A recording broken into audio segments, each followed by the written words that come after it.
So into yamanzi mkhulu if bazokuthatha labantu bakise emanzini bayokulanda uyi1 nasendlini bangakhipha ulahlekelwe umqondo because into injula yamanzi isebenza ngomqondo kakhulu bayakwazi ukudunga umqondo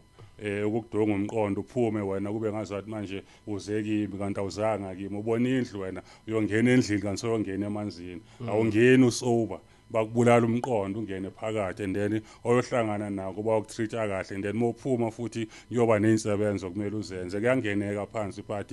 iproblem manje into enzakalayo imsamo seyingcolile idlozi selingcolile manje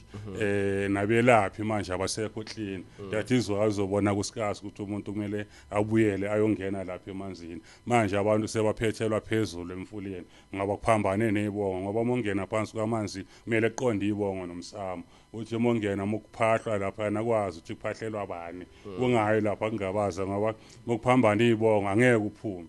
sikhuluma ngobizo masikhuluma ngobizo kudepend ukuthi ubizelwe kuphi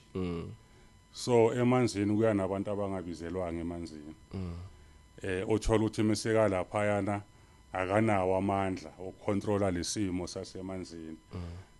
ngoba if uzosebenza noma isabantu emanzini noma uzongena emanzini kumele ube namandla kumele abantu bakini babe bahlambulukile abahlini nomsamo wakho uhlambulukile uhlini unguthi unayo iconnection yalapha emanzini ngizokubekela kanje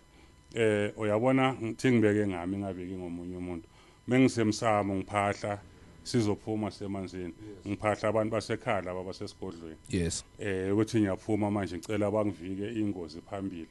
mase ngifika phambili emfuleni angisaphahli labantu basemsamo sengiphahla abantu abanikazi bomfula abalapha laba semfuleni abahlambulukile so yibo kumele bangiprotect if ngizolimala kumele basheshe bavike ingozi if ngizolimala kumele bakhulume because iconnection ikhona ngabahlambulula bahlambuluka baphila